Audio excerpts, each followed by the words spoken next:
coffee lovers, and welcome. I'm Joellc, owner of Get Up and Joe, where we bring quality coffee and personalized service to events of all kinds. Today, I'm taking you behind the counter to show you the exact equipment I use to serve hundreds of drinks at corporate events and festivals, along with private parties. Before I started Get Up and Joe, I had no idea what equipment actually mattered. I wasted money, I learned through trial and error, and today, I wanted to save you some of that. If you're thinking about starting a mobile coffee cart or want to create an espresso bar at home, hopefully this video will be helpful. Let's start with the heart of the cart, the espresso machine.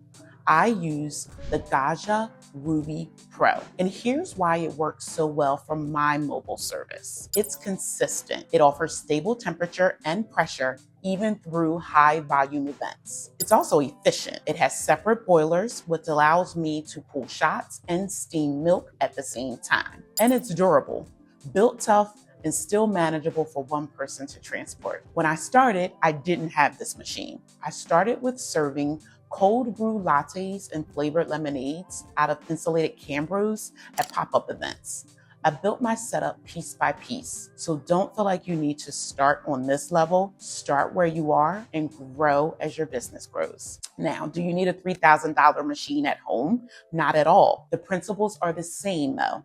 You want stable temperature, good pressure, and something with easy maintenance. Now the grinder. Honestly, this matters more to me than the espresso machine.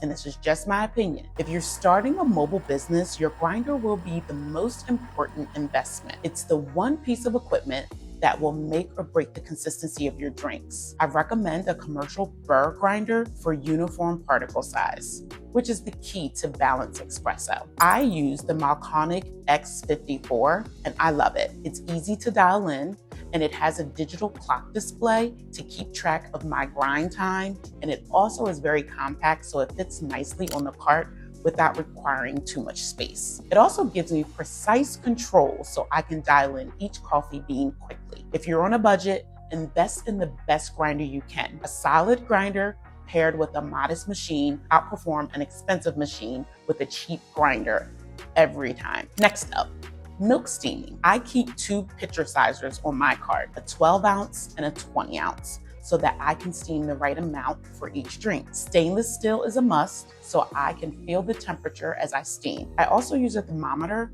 when working with new milk types. My sweet spot is 150 to 155 degrees Fahrenheit. And because every event is different, I always carry whole milk plus oat and almond. Each steams differently, so your technique matters. The only way to get the technique down is to practice and taste your product. During pop-ups or markets where it's high volume, I learned quickly that milk management is half the battle. How much to bring, what to bring, just start simple and expand as you understand your workflow. I use shelf-stable barista milks, so I don't have to worry about waste as much compared to purchasing fresh from a cold section of your local market. Now, for tools that keep everything running smoothly, a digital scale is a must for consistent dosing. I use 18-gram dose and I aim for 36-gram yield. You want a quality tamper and a WD2 tool for even extraction, a knockbox to keep your workflow clean, and all of your cleaning supplies, because a dirty machine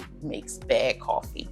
Period. You want an organized system of cups, lids, syrups, and all your add-ins so you can move quickly throughout your events. These are the things nobody told me about when I started, but when you're starting out, these are the things that will keep your workflow smooth and your customers happy with a professional experience. Let's talk about the cart itself. Mine is custom built with heavy-duty locking wheels, so it rolls easily, but it stays stable while I'm working. I started with a much simpler setup, so you don't need a cart from day one. What matters is that your setup is clean, functional, and reliable. Just a few things to think about when you're setting up your operational space. You want to consider storage and high-use items with keeping them in reach, and always have backups tucked away and to make sure they're accessible. Power management is also important. You want to make sure that you have the right outlet usage or a generator if you're working outdoors. And I also have a hand washing sink to meet health code requirements.